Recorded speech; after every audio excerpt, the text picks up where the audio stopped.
अस्सलाम सर, बहुत शुक्रिया आपके वक्त का। सर, आप इस टाइमिंग में इस मुआहदे का होना कैसे देखते हैं? ये बहुत अहम मुआहदा है और इसकी नौयत जानने के लिए जो देखना पड़ेगा, 100 साल से तो अमेरिका ने गारंटी दी हुई थी, 100 साल से ज्यादा सऊदी अरब को, और वो गारंटी इफेक्टिव थी और किसी की मजाल नहीं थी कि सऊदी अरेबिया में हमला करे। लेकिन अब जो देखा गया है कि बावजूद सऊदी गारंटीज के कतर पे हमला कर दिया गया। एक तो ये फैक्टर है।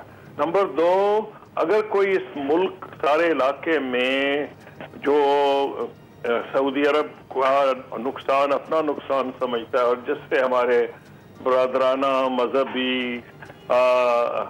बहुत से ताल्लुकात है तारीखी, वो सऊदी अरब है और पाकिस्तान पे उनको एतमाद है और उसने बड़ा स्टैंड लिया इसराइल ने जब हमला किया कतर पे भी और उससे पहले गजा पे भी। तो अगर उनको किसी पे एतबार है तो वो ये समझते हैं कि वो पाकिस्तान है। अब पाकिस्तान पे अगर उनको एतबार है तो फिर वो ये भी देख रहे हैं कि जी अगर दोबारा बावजूद इसके कि प्रेसिडेंट ट्रंप कह रहे हैं कि हमला नहीं कतर पे होगा, लेकिन कतर का वजीर आजम कह जा रहा है तो हो, अगर हमें जरूरत होगी हम कर देंगे।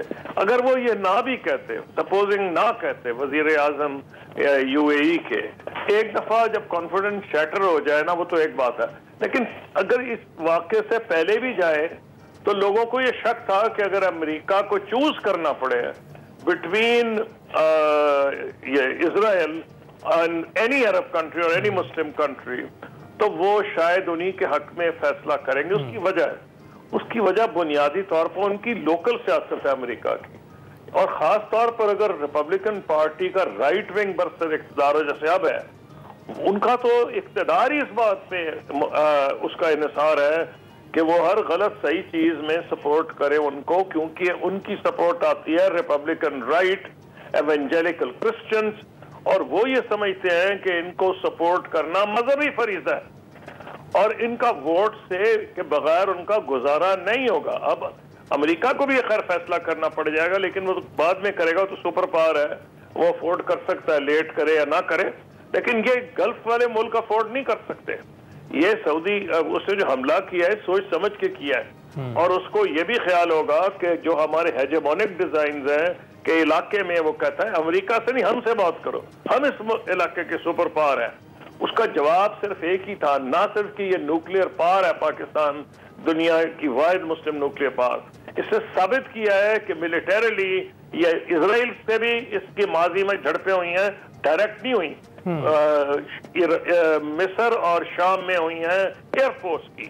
1973 में जब प्रेसिडेंट हाफिज अल असद ने वजीर आजम जुल्फकार अली भुट्टो मरहूम को कहा था कि हमें आपकी मदद चाहिए, तो PF के पायलट्स गए थे और उनके जहाज भी गिराए थे। तो ये कोई पहली मर्तबा नहीं है, इसलिए मैं ये समझता हूं कि ये जो मुआहदा हुआ है तारीखी नौयत का, एक 100 साल पुरानी गारंटी, और वो भी एक सुपर पावर की। अगर ये समझा जा रहा है कि जी वो उससे टोटली एतबार नहीं किया जा सकता, तो कौन सा मुल्क है जो सुपर पावर ना सही न्यूक्लियर पावर है, मुसलमान है, उसका अकीदा, उसका दिल आपके साथ धड़कता है, अकीदा आपके साथ है, तो फिर पाकिस्तान है। बिल्कुल बात यहाँ नहीं रोकेगी, बिल्कुल ये खतरा पूरे गल्फ के लिए। तो कसूरी साहब यही पूछने वाला था आपसे कि जो ये मुआहदा हुआ है इसकी रोशनी में अगर देखें तो खित्ते में जो जारहियत है वो तो फिर एस्केलेशन की जानिब ही बढ़ रही है जिसकी तैयारी हो रही है, या ये सिर्फ एक बैकअप प्लान है कि अगर दोबारा कोई ऐसी सूरत हाल बनती है, क्योंकि जहाँ तक अमरीकी सदर की बात है ट्रंप वो यकीन दहानी करवा रहे हैं कि दोबारा हमला नहीं होगा।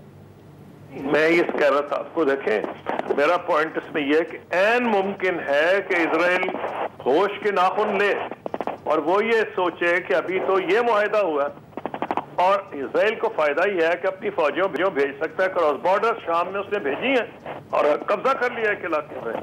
तो अब उसको ये सोचना पड़ेगा कि अगर हमने दोबारा किया और सपोजिंग पाकिस्तान मिलिट्री की का भी कोई अब ये डिफेंस में तो सब कुछ ही शामिल है, एयरफोर्स तो नहीं शामिल, तो अगर हो सकता है कल ये हो कि मुस्लिम ममालिक की फौज उसमें पाकिस्तान भी हो वो वहाँ हो और अगर जरूरत पड़े तो इसराइल का बॉर्डर जॉर्डन से ही मिलता है, शाम से ही मिलता है और सऊदी अरेबिया का, इन दोनों से मिलता है।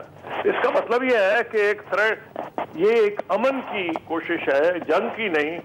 सिर्फ वार्निंग करनी है इसराइल को कि अब जो तुम बदमस्त हाथी की तरह जिधर चाहते थे रोनते थे, अगर अब करोगे तो फिर उसका नताइज निकल सकते हैं।